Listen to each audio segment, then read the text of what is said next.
crois...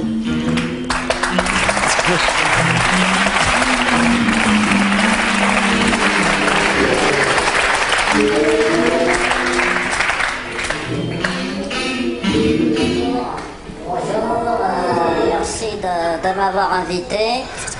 Monsieur Fogiel, Oui. ne me coupez pas la parole, s'il vous plaît, c'est déjà assez difficile pour moi. C'est pas mon genre.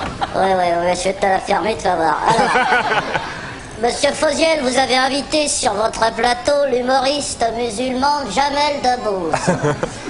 Bravo, de mieux en mieux. Le service public. À l'heure où le terrorisme, monsieur international, menace nos femmes et nos enfants, vous trouvez judicieux d'offrir la parole à ce moudjahidine du rire. Qu'est-ce que j'en suis, moi? Fous-toi de ma gueule. Continue. Il vient de l'écrire, hein. Il fallait l'écrire avant, camarade. Dangereux agitateur. Hein C'est reconnu. Attends, laisse. Certainement à coquiner au milieu d'intégristes, enfin j'en parle. Avez-vous seulement pris, monsieur Fogiel, Oui. avez-vous seulement pris la précaution de le fouiller avant qu'il rentre sur ce plateau? Je vous pose la question. Oui, plusieurs fois. Ariane s'y est prêté. Oh non, pas la peine de me répondre, je vous vois d'ici l'embrasser, se renifler le cul, on connaît. C'est le show business, tout va bien, pauvre France. Mais qui vous dit qu'il ne cache pas sous son blouson je ne sais quelle bombe artisanale? Imaginez qu'il se fasse sauter en direct, je vous pose la question. Imaginez la ménagère de 50 ans et plus. Qu'est-ce qu'elle va imaginer en voyant du sang et de la viande un peu partout? Non, monsieur Fogiel, vous me désespérez.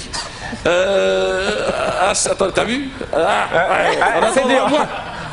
Je précise que ce n'est pas la perte, ni votre perte, ni celle de votre équipe qui me préoccupe, mais l'intérêt supérieur de la France. D'ailleurs, que font les autorités? Où est l'armée française? Où est Sarkozy, lui qui est partout? Aujourd'hui, on ne le voit pas. La présence de Jamel Debbouze sur ce plateau est une provocation insupportable.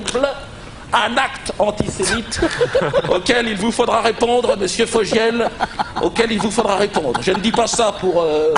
je ne dis pas ça pourquoi d'ailleurs. Tu veux un coup de main? Non, taisez-vous.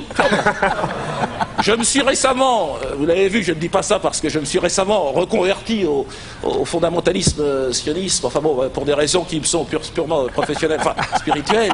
Je trouve, enfin, j'ai une petite chose à vous dire. Et d'ailleurs, j'encourage les jeunes gens qui nous regardent aujourd'hui dans les cités pour vous dire, convertissez-vous comme moi. Et essayez de vous ressaisir. Rejoignez l'axe du bien, hein, l'axe américano-sioniste.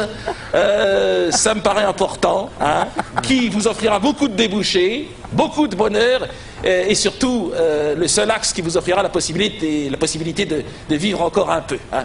C'est un peu une improvisation peut-être, non? Attendez. Mais après tout, j'accepte de vous rejoindre sur ce plateau. C'est pas pratique pour discuter. Non, c'est pas pratique. Oui, c'est ça. Et j'accepte votre invitation.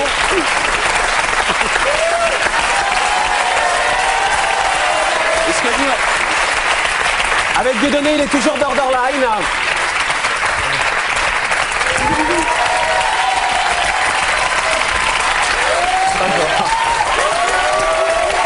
Un texte écrit dans les coulisses avant d'entrer sur scène.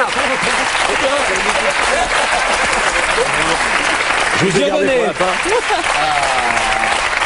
Vous connaissez Charlie Dino?